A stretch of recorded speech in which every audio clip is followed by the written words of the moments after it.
Welcome to the Man Cave Podcast. This is your escape for real, unscripted conversations about sports, hobbies, life, and storytelling.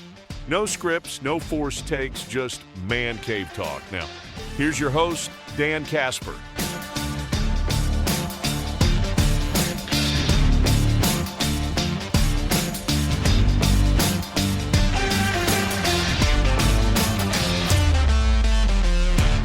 NFL free agency opens up next week.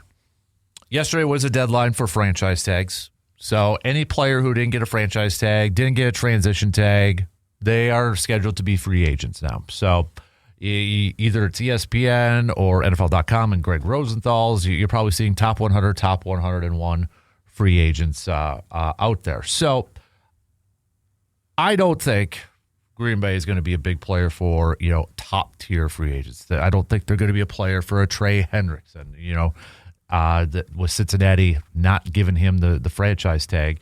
Hendrickson is going to be a free agent, and he already posted his goodbye to Cincinnati. So you can probably count that as a for sure thing. So I don't think Green Bay is going to be players in that. And the other day we were talking about, some of the more notable Packers free agents over the years, not the Hall of Famers, not the Reggie Whites, the Charles Woodson and such, but those veteran, maybe second, third tier free agents that were impact players for their ball clubs, whether it was like Super Bowl 31, Don Beebe and such, or Super Bowl 45, Desmond Howard back in Super Bowl 31.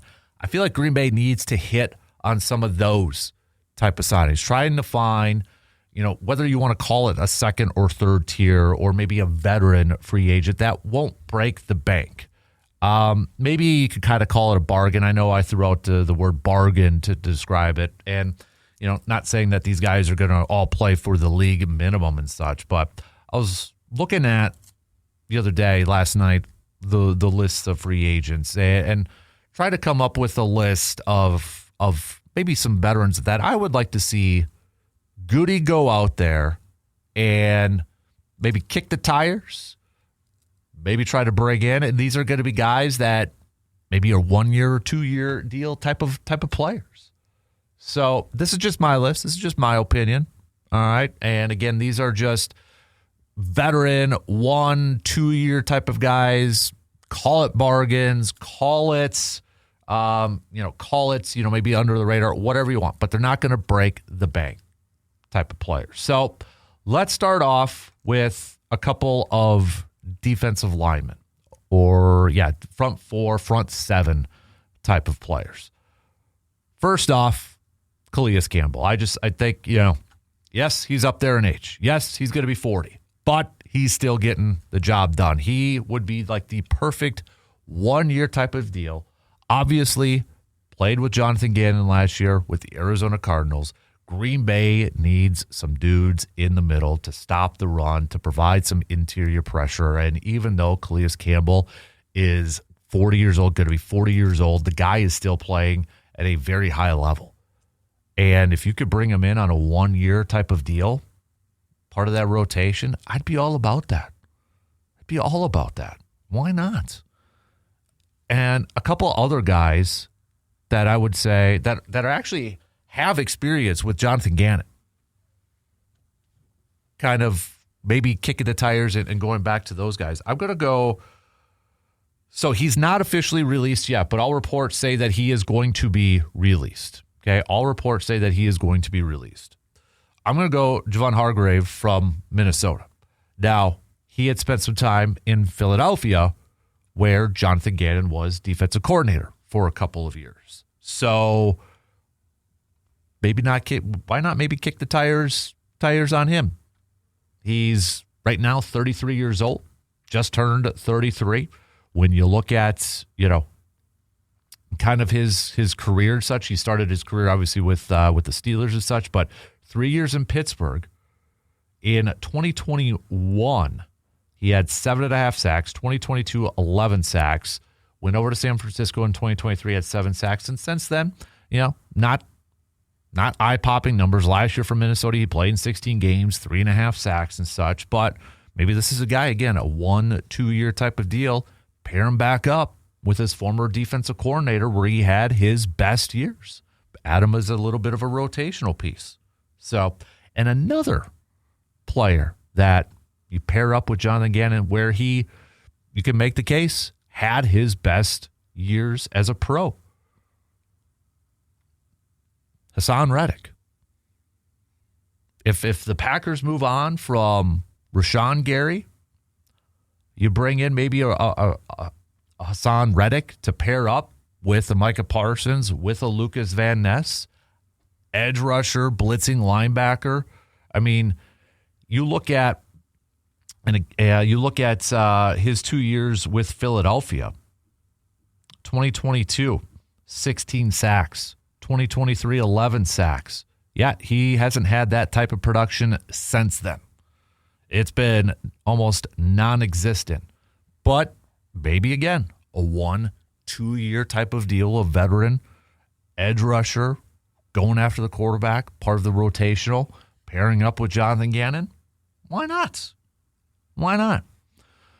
Staying on that defensive line front, we need some defensive linemen that can stop the run, right? We threw in Calais Campbell, we threw in Hargrove and stuff, but if I want a legit nose tackle, guy who's going to eat up some space and really help stop the run, a guy like DJ Reader.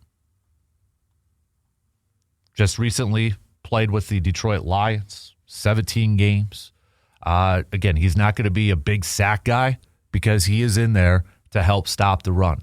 A big body, big dude in there to help stop that run. And that's a big thing that I think Green Bay needs, is to get that defensive lineman to help stop that run, to help clog those lanes. Especially, whether it's a 4-3 or a 3-4 style defense, they got to get some bigger bodies in that interior front. I think, they really thought Stackhouse was going to be that guy last year as an undrafted rookie free agent, and maybe eventually he could turn into that.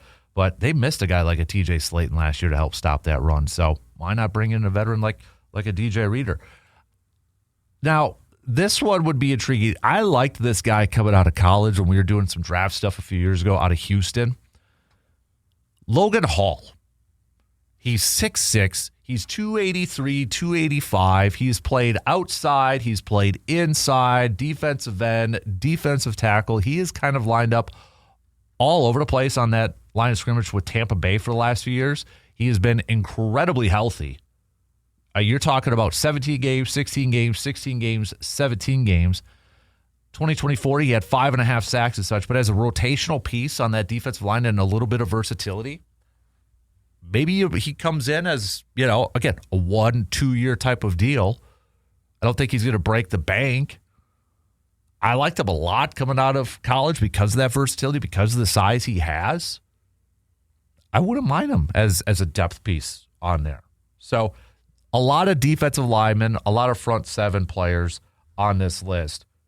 Moving along, though, I'm looking at a couple of corners. Obviously, Trayvon Diggs is on this list. That, to me, would be a buy low, incredibly low. I feel like you could get a 1-year deal done with him, bring him in on the cheap, pair him up with Micah Parsons, maybe kick the tires. I don't think if you sign a Trayvon Diggs, that should mean that you don't have to draft a corner fairly high in this draft. But I'd be open for a cheap Trayvon Diggs type of deal.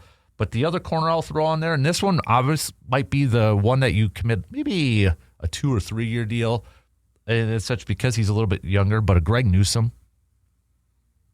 Cleveland, to begin his career, was with Jacksonville last year, still a younger corner, up and down, but when he's on, when he flashes some tape, he's almost kind of like a Quay Walker. When he's on, that guy looks like he's really good, but when it's off, it's like, what's going on out there? But hey, if you could get him in for a 1-2 year deal, he's still a younger corner, he's got the size, why not? Staying on the defensive side, I'm kind of looking at another linebacker to fill in if Quay Walker does leave, which I feel like that is going to be the case here. I feel like Quay Walker is probably good as gone at this point. And it's probably a name you haven't heard too much, but Caden Ellis from the Atlanta Falcons. Okay? Caden Ellis, you bring in a guy that's, he's probably haven't heard a whole lot about him, but he's kind of he's got this ability to he plays well in coverage.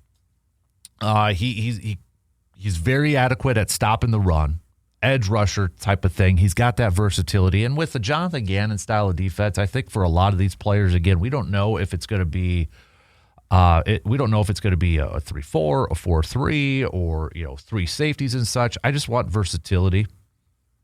And I think a Caden Ellis linebacker, pairing him up with an Edgerrin Cooper and an Isaiah McDuffie and such, and bringing him in for maybe a couple of years and such to provide that, I think it would be a nice hit, a nice depth piece, a nice fit within this defense to bring in another linebacker like that. We need a linebacker that I think has to do a better job at coverage. Quay Walker struggled a little bit in that. Caden Ellis is better at that. And then finally, my last 2 to round out the top 10, I'm going to the offensive line. I got to go with the Wisconsin boy, Tyler Biadasz, right? Apparently he's visiting the Chicago Bears because their center, after they signed him to a nice deal last offseason, he's calling it quits at the age of 27. So Chicago's looking for a new center. Green Bay, bring the man home. Bring him in for a couple of years. Maybe draft a center day 3.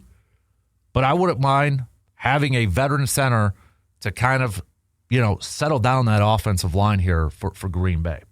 And then I think Green Bay needs a swing tackle. They need some depth on offensive line. They need to, really, really build that up. And they're going to do that in the draft and such. But I think right now for the short term, I want a swing tackle. If we're going to open up the season with Jordan Morgan at left tackle, Zach Taub's going to be right tackle, they need a swing tackle. And I think you can get a 1-year deal done with a guy like Braxton Jones, who is a swing tackle. If you need a backup tackle that can play both sides, maybe a Braxton Jones. You don't have to break the bank for him. So those are my top 10 bargain or top 10 veteran free agents that won't break the bank. That I wouldn't mind Green Bay kicking the tires on a few of those players.